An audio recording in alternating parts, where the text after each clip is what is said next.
So for those that are coming in, I just want to welcome you to this evening's webinar on the Master's in Psychology program.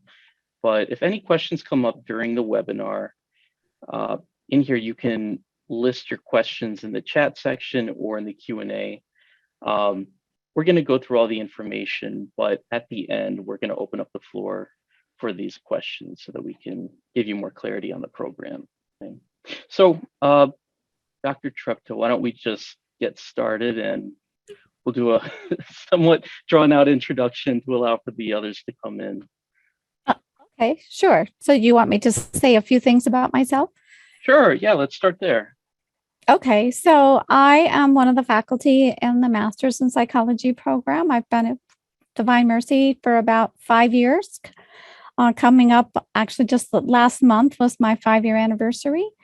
And I predominantly teach the introductory courses and also some of the skills classes and the socio-emotional motivation course. That one's upcoming due to the new tracks. And I live in Montana. So we are experiencing sporadic days of snow. It hasn't decided whether it's going to stop snowing and be spring or not. So we just had snow a little bit this morning. And I have my degree in clinical psychology from the University of Nebraska at Lincoln. And then I also have a second doctorate in infant and early childhood development. So my specialty area really is early childhood and infancy development. And then I also I'm certified by the Mayo Clinic as a wellness coach. So that pretty much covers who I am. Great, excellent. Thank you so much for sharing that. And just to introduce myself as well, some of you that are coming in, I recognize some names, but for those that are coming in that I've never spoken with, my name is Greg Shapiro, and I'm the admissions counselor here at Divine Mercy University for the Master's in Psychology program. And I've been here for a little over a year now, but I have a lot of experience working within the university system and involved in recruitment and assisting students with enrolling. And it's always actually been within psychology and counseling and human services. So I do have a lot of experience talking about different careers that are found in this sort of degree. When it comes to licensure, that would pertain to other programs, but talking about state board requirements and those sorts of details and the differences also between psychology, counseling, human services, all those things. So I'll be the one that you're communicating with. Hopefully you and I speak about the program. And I'll also, before we even jump right into it, share with you that some of you might still be looking to enroll and you're here for some information. We're still enrolling for the summer semester. There's still an open cohort. So I do want to throw that out there and we'll talk more about that. But our next start date is coming up on May 18th. So without further ado, let's jump right into it. And this evening, we're going to be talking about the Master's in Psychology program, primarily digging into one of the concentrations, which is human services counseling. So we'll be going more into detail with that one. But overall, what we'll be doing is talking about the university, the program itself, all the different concentrations as well, and sharing what we have to offer within that, and also the career opportunities that are found for those that are in this degree. And I'll also be sharing about the cost and the time frame of the program, and also ways on how you can reduce the cost as well. So we'll be sharing that too. So the first thing I do want to mention is the mission of the university, really who we are, the culture of the school. And our mission is to integrate psychology with 2,000 years of church teaching. We integrate psychology with the Catholic Christian teaching on human dignity. And it's why we exist. And I'll even share a very brief conversation I had, and I've shared this with some of you, but I spoke with, our program director a while back, Dr. Clousley, about this, and Dr. Treptow, you might even have some thoughts on this, but I did ask her a while back if it was a liability for students to earn a psychology degree from a faith-based institution. And I wanted that honesty so that I can give some clarity to students that are looking into this. And she said, and she's very well credentialed, she knows the industry very well. And she said, no, this is not a liability at all. This is actually regarded as a strength in the industry. And this has been her observation, in that there are a lot of professionals that are very well equipped to talk about trauma and crisis and mental health. But when it comes to faith or spirituality, a lot of the when the client brings that up, many of the professionals have had some struggle in addressing that. And so um, this is actually something that we've been able to fulfill within the field. This is a gap that we've been able to really bridge, so that our students that are here and they're graduating and they're earning their degrees with us, they're filling that void. They're able to address those subjects related to psychology. But when the client does bring up faith and spirituality, they've been able to fill that gap as well. So they've been exceeding in their fields, whether they're in a religious environment or secular environment.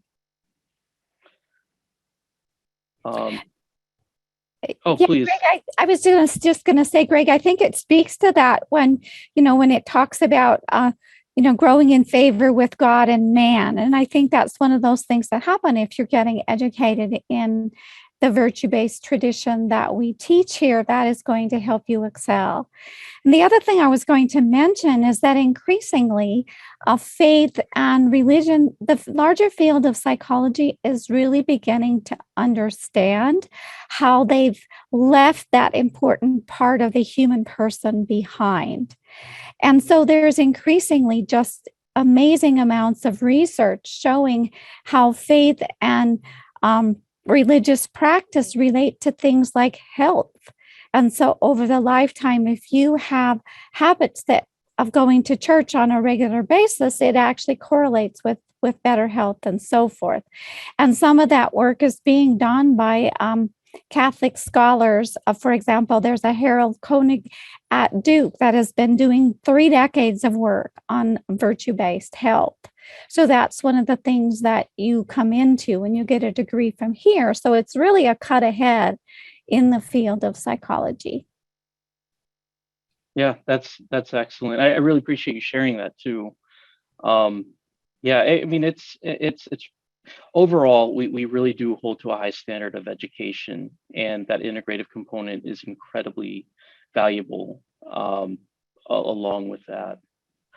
So just going into that next, I do want to also share about the university, is that we do offer 3 different programs, and we have 2 different schools here. We have the Institute for the Psychological Sciences, and that's this one, and some of you know it as IPS. And within it, we have the Master's in Psychology. That's the program that we're diving into this evening. We also offer the PsyD in Clinical Psychology. And as you see in the slide in front, this one we're offering fully online. It's an online program. It's asynchronous. So there's a lot of flexibility there. For the PsyD program, it's done on campus. So our students are in the DMV area, and they're earning their degrees here on campus. And then we also have the School of Counseling, and within it we have the Master's in Counseling, and we would classify that as hybrid. All the courses are done online, but then you also have your residencies, which are done here on campus as well, and those happen 3 times. And so again, hopefully you and I will be able to have a one-on-one discussion about your goals, and we'll see if it's the Master's in Psychology that's a good fit, or if it's PsyD, or if it's counseling. But of all of them, the Master's in Psychology is the only one that's offered from beginning to end online. And also, just to share with you our accreditation, we are institutionally accredited through the gosh, I'm blanking out. It's SACS, the Southern Association of Colleges and Schools. This is one of the 7 major accrediting bodies. And we also have what's called, and you're going to see this at the bottom right side, the NC-SARA, and that stands for the National Council for State Authorization Reciprocity Agreement. And what that means is that regardless of where you're located, your degree will have a recognition of coming from a regionally accredited institution. So we do have students all over the world. Here in the US, we have them in Canada, we have them in the UK, we have them in Africa, different parts. So we really are branching out. And then also I'll highlight on the bottom left side, the American Psychological Association. Now, this is a national accreditation. You would find it within a doctoral program. You wouldn't find it within a graduate level degree. But along with that, we do use the APA writing style. So we make sure that you are well versed in it. It's covered in your orientations, but it's also really going to prepare you for a clear understanding and success after earning your degree. And Greg, I'm just going to jump in here a bit. We also, our master's degree core components are all aligned with what the American Psychological Association recommends for master's level programs. Great. Yes, thank you. Now, here, one thing that I also like to highlight is I'd mentioned that this program is done completely online. And I also mentioned that it's asynchronous. Your classes are done through discussion boards. Many of the lectures are done pre-recorded, so there's just a lot of flexibility. You can log in at whatever time works within your day. But one thing that is in the program, there is one component that's done synchronously. In other words, it's done live, and that would be the virtual residency. So this is a residency. Again, it's virtual, so there's no travel required for it. It happens around the 7th week, so it's pretty early into the program. This happens in your first term, and this is an opportunity for you and your cohort and your professors to all connect. And it falls on a Friday and Saturday, so again, it's going to happen over the weekend to make this a little bit more accommodating. We're also very cautious about the time on when it begins, because some of you might be in parts of the world where, 9 a.m. here in the East Coast, it might be much later for you if you're living in Australia. So we do try to match it at a time where it's still accessible. For some of you, it might mean waking up very early, grabbing a big cup of coffee and achieving it that way. But Dr. Treptow, would you be able to share a little bit about the virtual residency as well? Sure. So will be our upcoming third term that we've offered it. And it's just been overwhelmingly a really positive addition to the program. Students really appreciate the time being online with pretty much everyone in their cohort. Occasionally, there's someone who can't make that particular residency, and so they maybe wait until the next cycle. And then there might be a few from the prior course who are in, but it's a really much a bonding time between students and faculty, and also a chance to dig in a little bit more into those integrative components. So the components with theology and philosophy, prior to introducing the residency, students would often feel a little bit lost on those terms until later in the program. And now students are just feeling like they can have a conversation with those professors right away up front.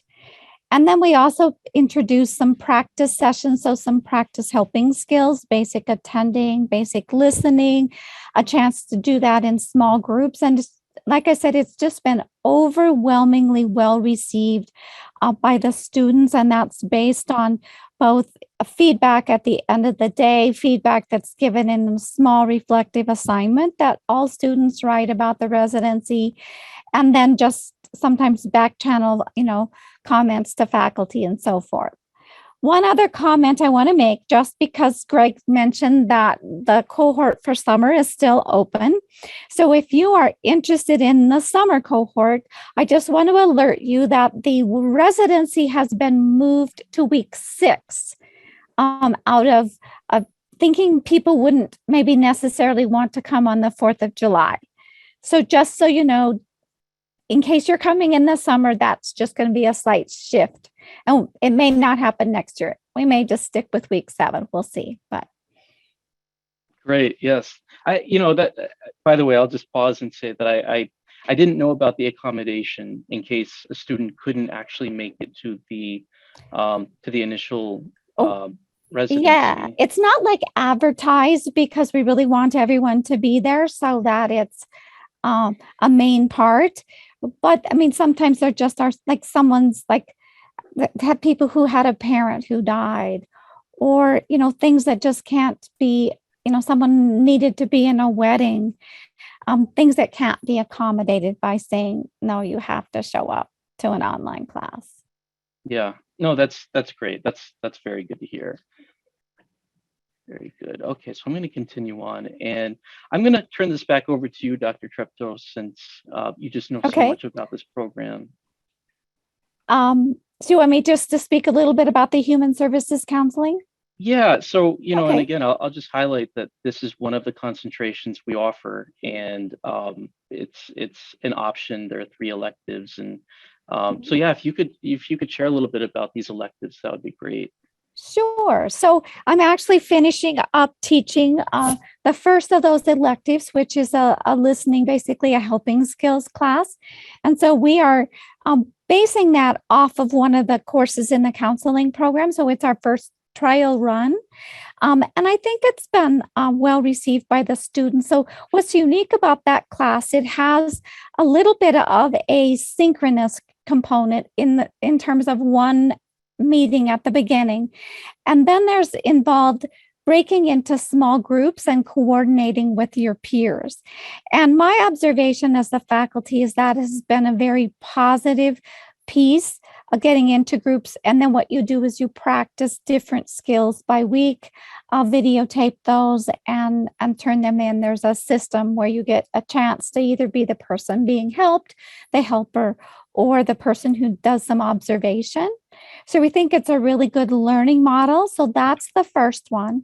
The second one is an addictions class, which I think is a really good and useful one to have in today's climate where addictions tend to be part of virtually everything. When people are seeking help, there can be an addictive component. And then the last one is a group class so that you have some experience working in groups, not just one-on-one, not maybe just a couple, and maybe more even than a family. So that allows for those people who might be working in a parish, maybe you want to do some parish education, and so that's in a group, or maybe you're at an agency and your agency offers some psychoeducation or some parent support groups or just a very variety of different types of groups, and that's a different skill set than working directly one-on-one with people. So those are the 3 concentrations, and then that's on top of, and I see someone just put something in the chat there, Greg,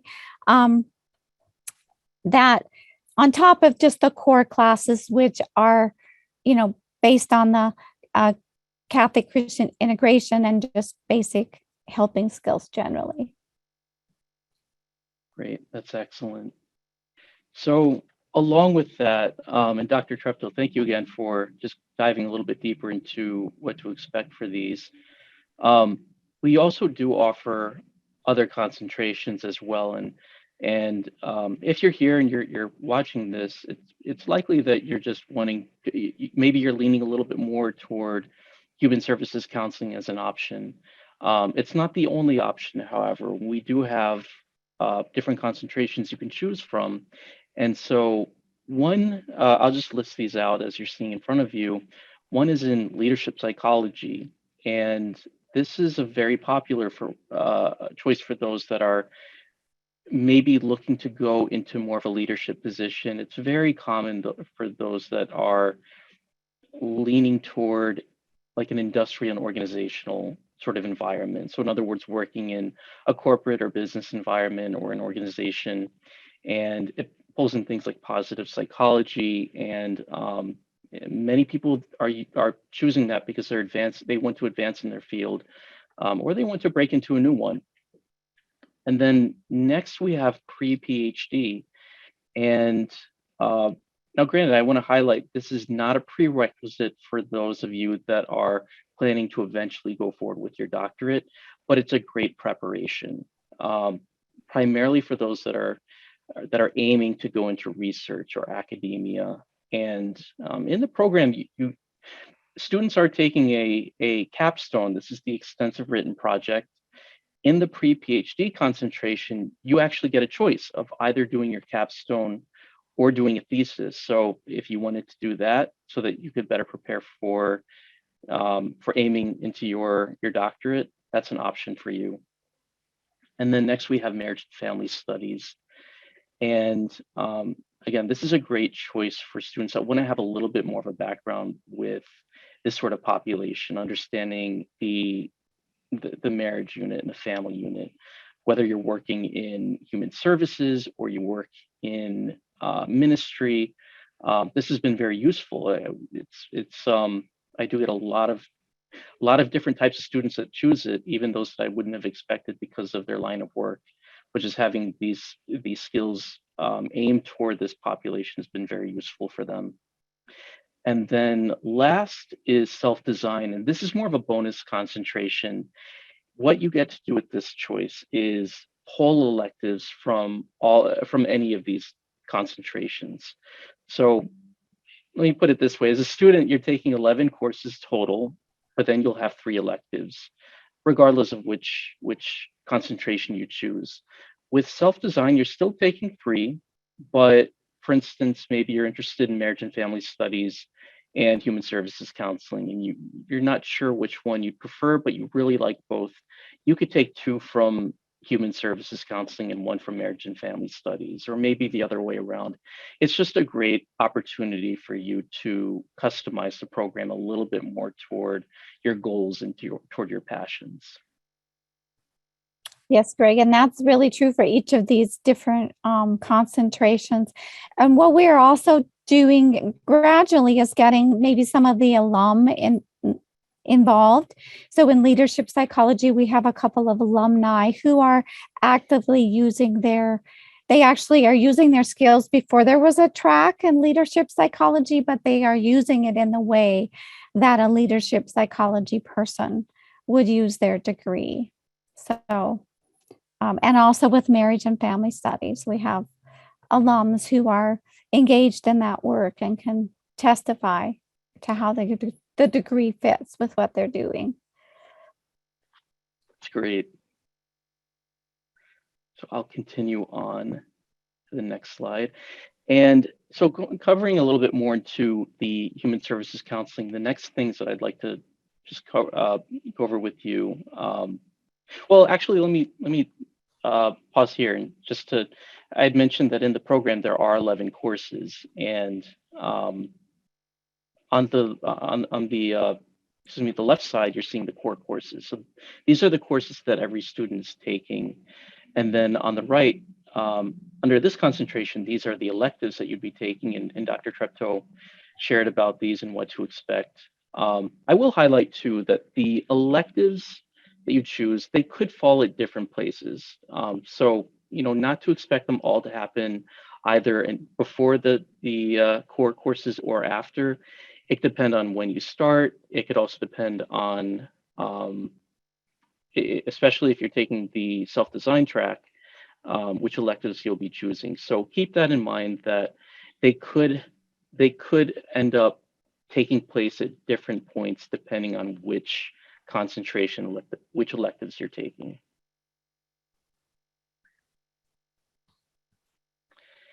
And so Dr. Treptow, if you could also share a little bit more about the descriptions you shared about the just what to expect, but maybe even going a little bit deeper into the subjects of each course. Okay, so like I most talked about the number 555, that's the one that I'm currently teaching. So that's where you're going to be getting the hands-on practice via some videotaping and giving feedback and watching videotapes of either good or ineffective helpers. And that's an important thing to know. Often being able to notice what is not helpful is really important to growing your own helping skills. So we have a number of different opportunities for you to be able to practice that for yourself. In terms of the group counseling work, that course is still being built. Its first time running will be a little bit more than a year from now.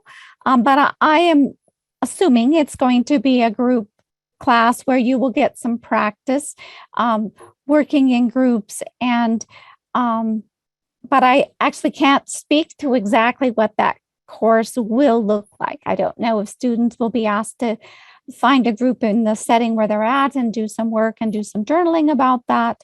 I think there's a lot of flexibility for what that could look like, but definitely what it will be is an exposure to group work and how that differs from individual work with just one person. And as far as the personality, individual differences, and intelligence, I think that's a mistake because my understanding is that the third one is the addictions. But I was going to say something to you afterwards about it. You know, one thing I'll even highlight for our guests. This is our newest concentration. Our concentrations are, I think at this point they're only a year old, and this one is Not less than a year even. old. Yeah, not Yeah, even. yeah. And so when you're hearing Dr. Treptow mention the building of different courses, um, you know, again, it's because this is something that's brand new and Mhm. something that's really enriching the program and our students, but we also want to make sure that we're perfecting them. So it sounds like one of them still needs to be readjusted as far as just Yeah, the information. I'm always doubting myself, but in this case, I do think that right. And the other thing about the building of courses, that's just a piece that you don't often know about as a student, but that happens in every course you've ever taken. The faculty member is building the course behind the scenes before you show up in the classroom on the first day. Great. I'll continue on. And also, if you could just share a little bit more about really the skills and the information that the students will be learning um, within this concentration, that would be helpful too. Sure. So the basic skills that you will be learning is how to pay attention and listen to and attend to somebody who would come to you with some kind of a life situation struggle. So depending on what kind of setting that you're in, that could be a lot of different variety, but you are learning how to set aside your immediate needs and be attentive to that person in a way that helps them to feel accompanied, to help them feel understood, to help them feel as if someone else cares about them and is supporting them in resolving whatever might be the particular situation or crises. And so that might be turn out in the role of a case manager in terms of human services and so forth. Depending on the work in an agency, it could look more like, one-on-one support sessions. But that basic core of being able to be available to someone and to attend to their needs and to help them work through whatever it might be a current problem or crises to a more positive outcome. That's the core piece that goes across each of the skills in this particular concentration. And more so those people skills in that way of helping than in some of the other concentrations. So like in leadership, there's some helping, but it's a little different and it might be at the organizational level or in terms of that. This is more in terms of someone from the larger world who is coming into an agency or into a parish or maybe into some kind of just a nonprofit volunteer group where they are seeking professional support from someone to help them resolve a variety of different situations. So in other words, just to make sure just for clarity too, it sounds like there's a lot of skills that overlap in different concentrations, but Mhm. but they're customized and they hone in more based on the environment that you might find yourself in and how you can apply these skills. Yes. And so that is even some of what we teach, is that being able to discern how a particular skill in a particular setting, what would you need? So if you are in a setting where what they need is someone to be a case manager, then that is the skills that you would focus on. So in the listening course, we do talk a lot about case management type of work because that tends to be a high draw within human services. But certainly there are variations on that depending on the agency. Very good. Great. Thank you. Mhm. Um, so, a lot of this is probably related to what you were sharing as far as how your skills can be applied and where they can be applied. So I didn't know if you wanted to add on to this, but just for the guests also that are here looking at this, these are just some examples of where you could find yourself using your degree. A lot of folks are curious about how can a master's in psychology be used um, more in the direction of human services. So these are some great examples, and a lot of our graduates have been able to go into these types of fields and applying the information that they've learned here at Divine Mercy with this program. Yes, absolutely. And the thing I would add and maybe speak to a few of these, Greg, is that a lot of the way that students will choose which of these areas they would go into has to do just with personal interest and with passion. So, for example, you might have some people who are just very clear that they would like to go into senior care. And so that is where when you write your discussion posts, you have an opportunity to tailor some of that to explore the areas that you are interested in looking at more. Or perhaps you're more interested in youth. And so you would gear some of your thinking and some of your writing, the outside sources that you bring in, to that area of youth. And part of the beauty of that is that you have a cross pollination of that within the course. So, for example, in the course I'm teaching right now, I know of someone whose current work is in the area of substance abuse. I know of someone who's interested to do, well, actually, a couple of different people who are teachers, and so they're interested more in the youth development and so forth. So, there's that ability where you learn about some of these other different areas, even if that's not the particular human services hub that's appealing to you. And that's, I think, again, part of the beauty of our course is that we have that chance to learn about other perspectives. We also have a fair number of priests and religious who bring in a unique perspective for the rest of the class as well.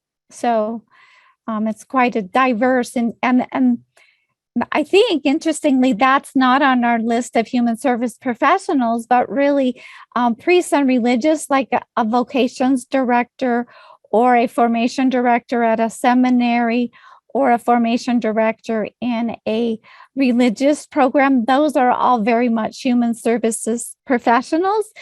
They're not paid a typical salary. They didn't apply for it like a job like many other jobs, but they really are doing human services work.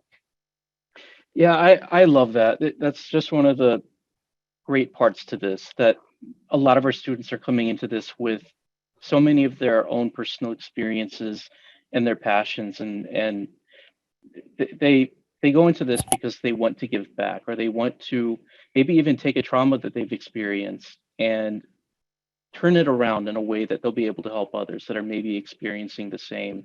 And so, as you mentioned, really being able um, to adjust the information, or adjust their responses in the discussion boards, and apply some of the skills in a way that it's going to match the populations that they want to work with and the environments they want to work with.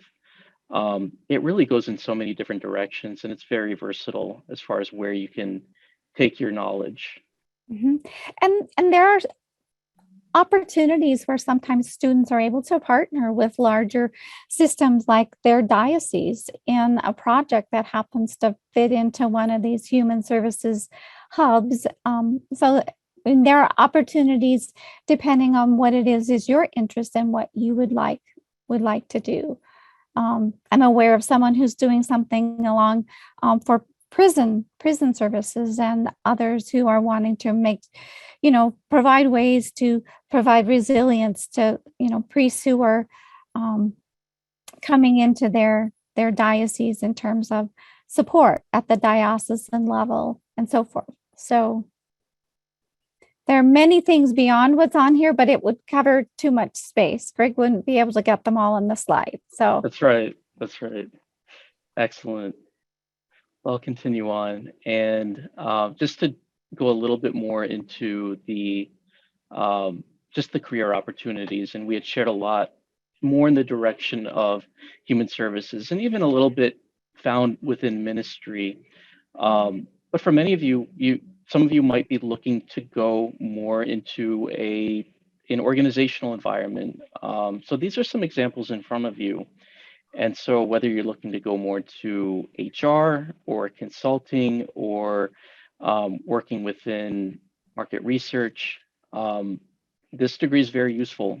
Many times employees, they really value just the writing skills that you would find within a graduate program, and more specifically within psychology.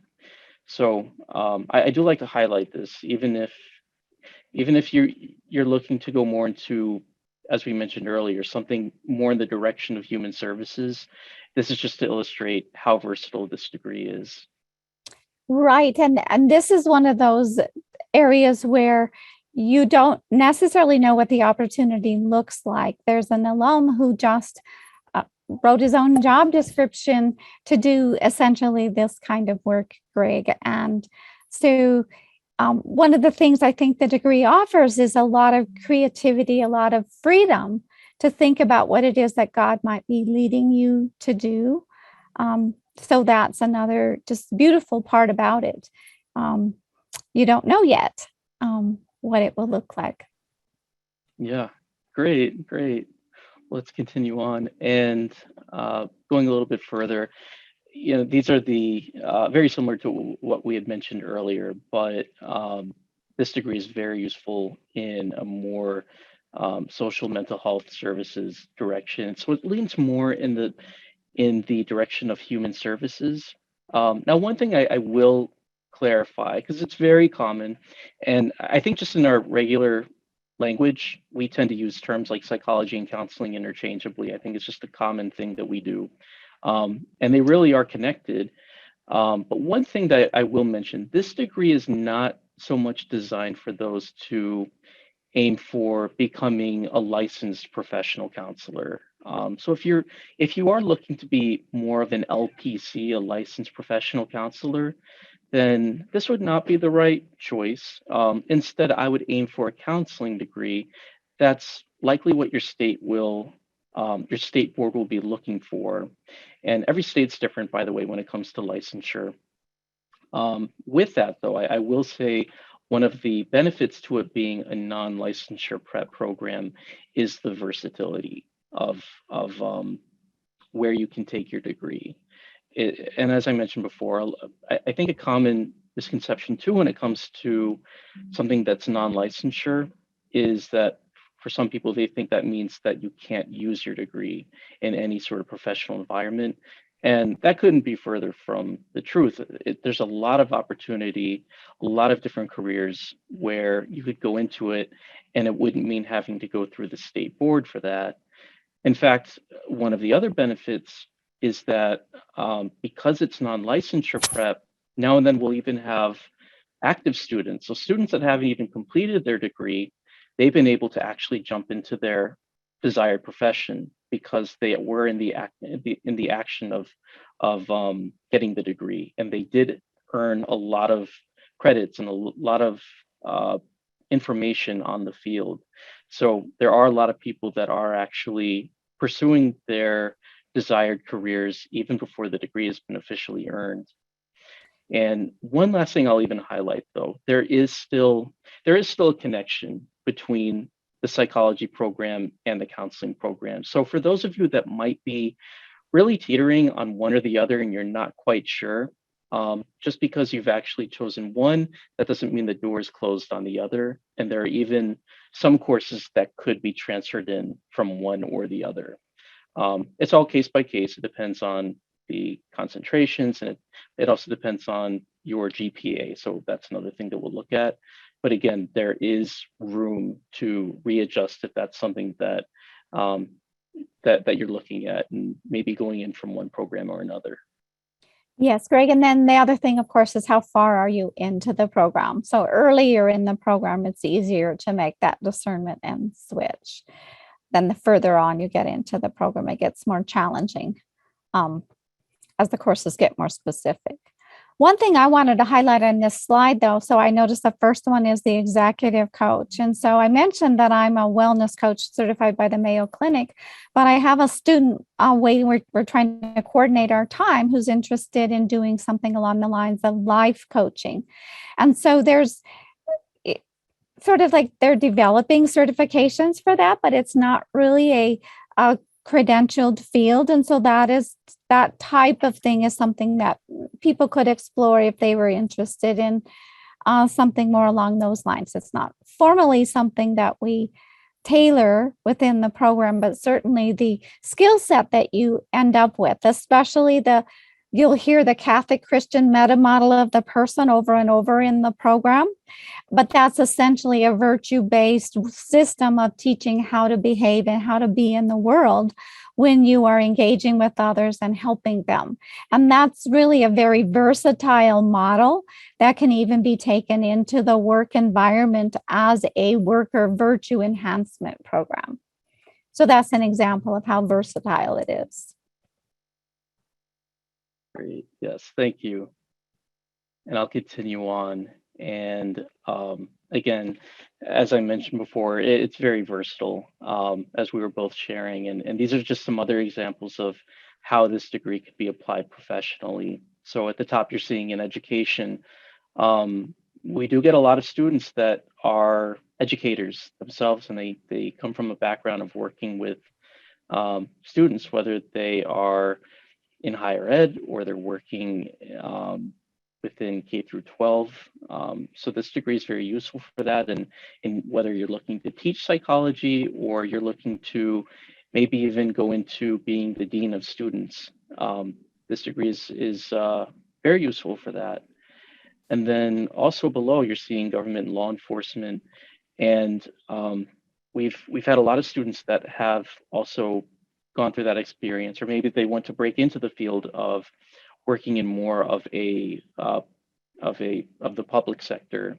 So whether you are planning to work with law enforcement and going into criminal profiling, or working within voc rehab, or being a drug and alcohol specialist, again, just having that background and understanding the human mind and being able to recognize mental health difficulties serves very well in all of these capacities.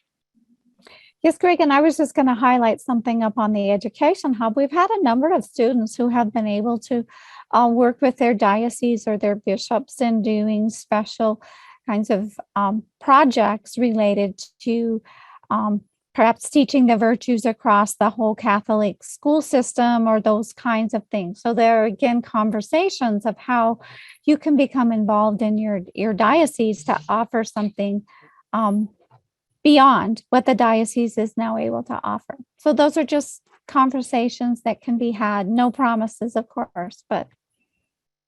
Yeah, very good. And I'll go to the last one regarding career opportunities, and that's in ministry. And again, some of you might not be necessarily looking to apply your degree within a ministry sort of capacity, but we do get a lot of students that do work in ministry, and many of them, they themselves are consecrated religious. Some of them might be consecrated lay folks, or just lay folks in general that do have involvement in working within their churches and with their dioceses. And so these are some examples where this degree is applied. About a month ago, I actually hosted a webinar with a graduate from Divine Mercy. And I believe we actually have it on our YouTube channel, so you're welcome to see that. And it's related to I think it was within marriage and family studies. So her role is she works with her diocese in the Office of Marriage and Families. They go by a different name. I think they go by the Lord Center now. But her role with her master's in psychology, she is the executive director. And so she's actually the one that's overseeing the counselors and the clinical psychologists. And so she's the one that's organizing it. She's running the background, and so she's been able to utilize her degree in just more of an organizational setting, also just having the ability to communicate with them and having that background, that shared background that she has with the counselors and clinical psychologists and understanding the human mind. So these are Yes. just some examples too, but again, faith formation is very common. Even spiritual direction. There's I like to say lowercase c counseling involvement within that. And so these are Mhm. the skills you'll be learning in the program too. And there also is work that could be done in the pro-life capacity, in a similar way at that organizational level. Oftentimes they are not wanting licensed counselors in that particular um, field. And so they really want the person that's closer to the ground, working in that setting. So that can actually be an asset going to those places. And I saw there's a question asking about an example of a grief and loss or addiction and counseling that might be in a non-licensure setting. Do you want to take the questions at the end, Greg, or shall Um, we? yeah, we can do that. But if you have an answer to that right now, Well, I I'd was be going happy to to open say, it up. sure. I mean, so the basic is that you would be doing something where you would be under someone who is in a more licensed role. So that's usually how that would happen. But it also could be, say, your parish decides that they are going to provide ministry to women who have had miscarriages and perhaps abortions, but it's not going to be at the professional counseling level. But you want to have people who have sufficient helping skills to be of service to those women or men or families, however that might be. Then the parish could set up something like that without it needing to be um, a counseling degree, right? They would need to have referrals, just, if it gets to that level and so forth. And the same with addiction and counseling. Oftentimes, there are more what are considered peer counselors at a lower level, and they work kind of side by side with individuals who are credentialed in the field. Yeah, these are great examples, and I've seen that as well. Just looking at all of these different types of fields, whether it's parish counseling or addiction counseling, which, as Dr. Treptow mentioned, from what I've seen, they typically don't require that you are an LPC to go into addiction counseling as one example. But just having that background, they want to make sure that you still have a good sense of how to communicate with people and having an understanding on how the mind works. And Mhm. as she also mentioned, too, just the ability to properly defer folks if they need to go to a clinical psychologist or a counselor, then you'll have the ability to properly do that as well. And in both of those specialties, like addiction counseling, especially, they have separate credentialing depending on your state. You may have to meet that even if you don't have a licensed counselor. And even licensed counselors would have to have that in order to work in addiction counseling. And then there are many specialized trainings for grief counseling as well. So increasingly, you can find places to specialize and get those skills. Yes, great. So with that said, I'm going to move on to just to share with you the we're going to talk about the cost very briefly and the different tracks that you're seeing in front of you, and we'll also talk about how to bring the cost down.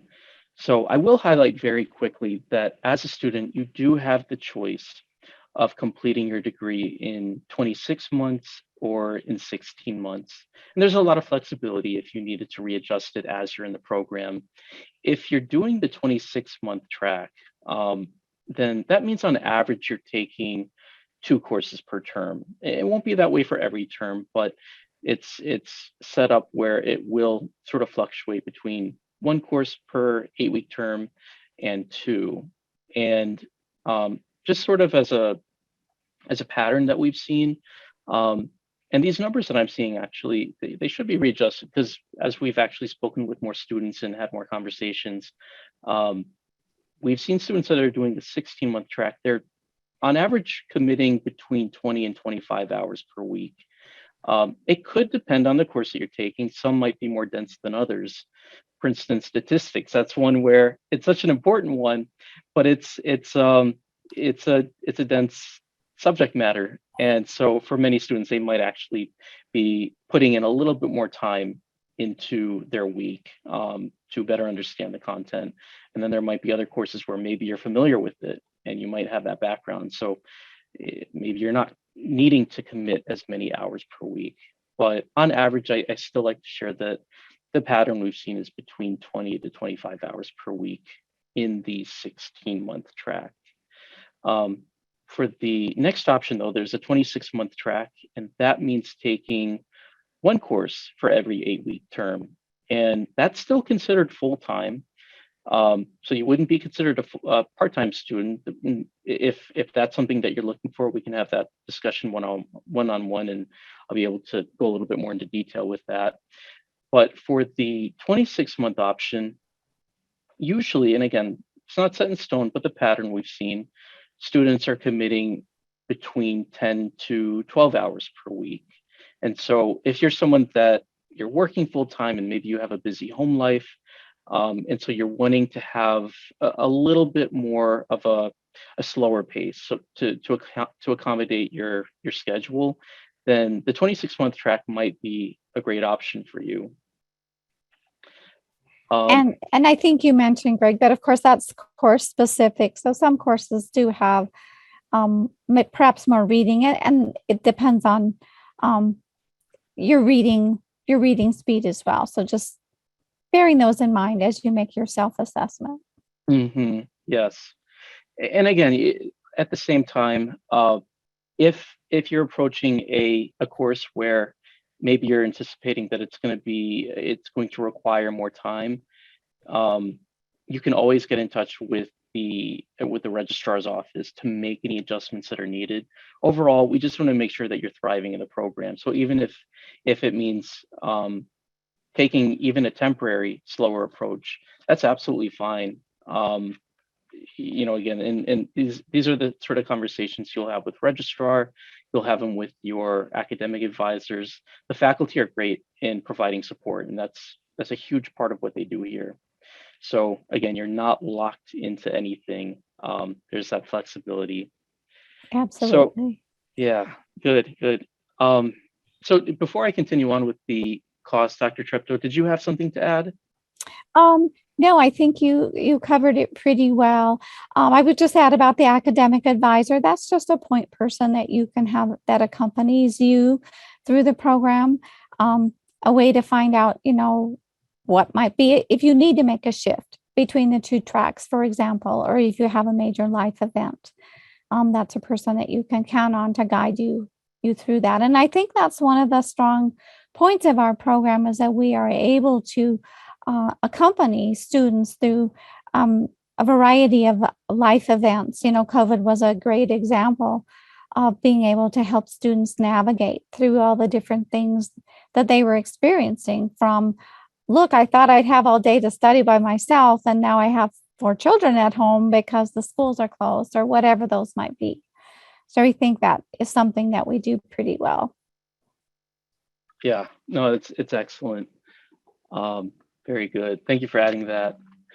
So the next thing I want to share with you, and I know for many of you, this is also a deciding factor, which is the cost. Now, as you're seeing, there are 2 different tuitions in front of you. And I do want to highlight again, just to preface, this is before applying scholarships or MOUs, and I'll talk about what those are too. But you're seeing for the 26-month track, the total being 26,818. And it's a 33 credit program, and books are included, by the way, so there's no additional cost. You won't have to worry about travel. There's no sort of like, what's the word I'm looking for, any sort of hidden fees, for lack of a better term. Um, this would be what you're looking at, and again, before applying any sort of scholarships. For the 16-month track, however, there is a benefit, not only in that you'll be earning your degree at a faster rate, but it is a little bit less. And that's because every term that you're taking 2 courses, that second course ends up being 25% less in cost. So for those of you that are able to achieve a 26-month option and it's doable, this is a great way for you to save a little bit. And I will continue on. When it comes to funding, I know this is also a big question. So one thing I'll highlight is that we do work with financial aid. So using FAFSA, many of you might be international students. I know there are different types of financial aid that's available to you as well. And you'll be working with our financial aid department. They'll assist you through the whole process. And financial aid, just to clarify, whenever it's applied to a graduate level, it's in the form of student loans. So that's what you'd be applying for if that's what you choose to utilize. Many of you might choose not to use that, and you'd be more comfortable doing a pay-as-you-go option, and that's there for you as well. And you even have the option to do a little bit of both if you wanted to use student loans, but not taking out the full amount, and then just covering the balance with what you can put in. That's there for you too. So, um, these are probably the most common means of funding. And again, hopefully you and I will be able to talk more about it and figure out the best option for you. And the next thing, I know many of you were curious about, we do have scholarships available. And this isn't the only way of reducing your costs, but this is one of them. So we'll take a moment to talk about this. So in this one, we do have 13 different scholarships, and you're seeing a range between the dollar amount and the percentage. And it really depends on which one you qualify for. But as a student, you do have the ability to apply up to 4 of them and receive up to 2. So we can even stack scholarships on top of each other. So it's always a good idea. My encouragement to you would be, if you are looking to use scholarships, to look through the different scholarships on our website, see what you qualify for, and begin applying for them. This is what I like to tell everybody: there's a scholarship out for everyone. So I'm sure there's something that we can find for you as well. And next, as I mentioned, that's not the only way of doing it. We also have something called a Memorandum of Understanding. In other words, these are actually partnerships. Excuse me, my light came out in my office. There we go. So these are the different concentrations that we offer. The different partnerships that we have available. If any of these look familiar to you and you fall in any of these dioceses or any of these missions or apostolates, then let me know, because that would mean that there's already something available to you. If there is something in here that you know that you wouldn't qualify for because you're not in this diocese, or you're not a focus missionary, or whatever it may be, that's okay. We are still actually creating MOUs, including with individual parishes.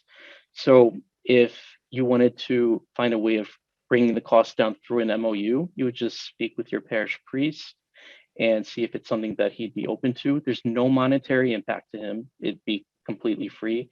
And it's very minimal as far as what we would be requesting to be done. So for instance, it might be just putting the DMU logo in the weekly bulletin with our website.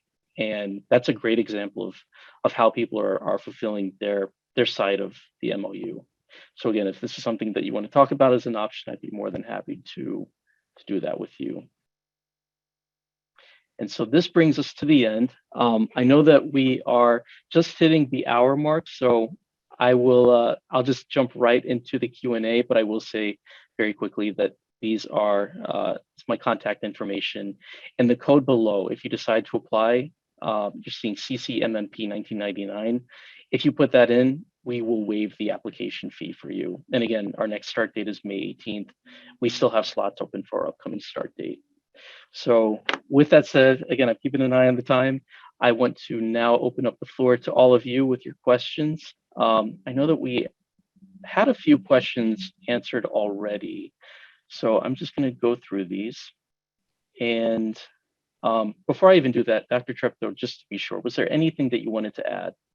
No, I think you've covered it very well, Greg. I think the thing I just would say is I think that pretty much down to a number, students are very appreciative of the opportunity to integrate their faith with the ideas in psychology. And even I would say for the majority of students, unless you're a priest and already have your master's in theology, just that stretch of learning about your faith through that philosophy lens and that higher level of theology is really rewarding for students.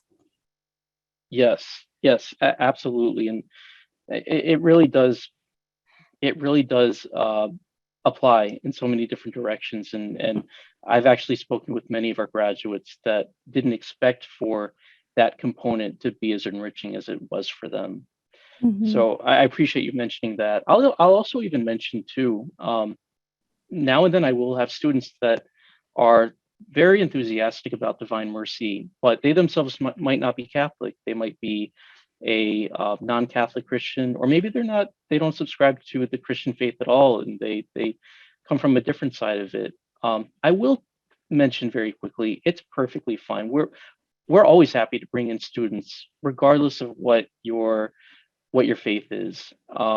It's more so that we want to work with students that are enthusiastic about us, those that want to really advance in their field and want to get their master's in psychology, and that also understand who we are as a university, that component is part of who we are, that integrative element, but how it's also going to benefit you. So even if you personally aren't a Catholic Christian, you're always welcome with us.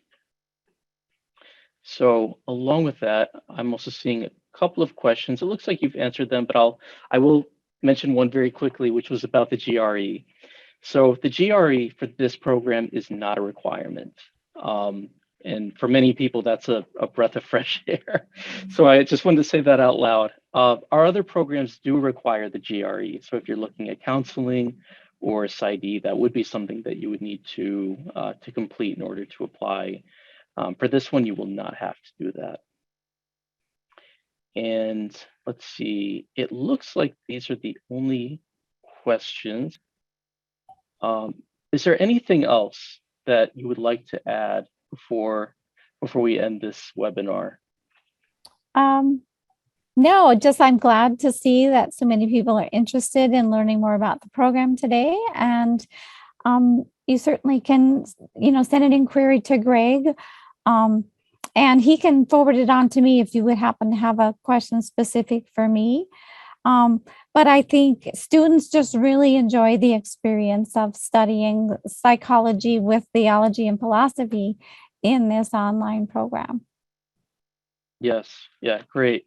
So again, if any of you have questions for Dr. Treptow, you're more than welcome to reach out to me, and I'd be happy to redirect you to her.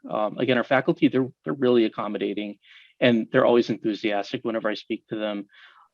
They're enthusiastic about just communicating with our students and inquiring students as well. And again, I really would love to speak with each of you one-on-one as you're looking into this and exploring your options. I'd love to share a little bit more about how this will pay off with your overall goals and what it is that you're looking for within a program, and see if this is a good fit for you.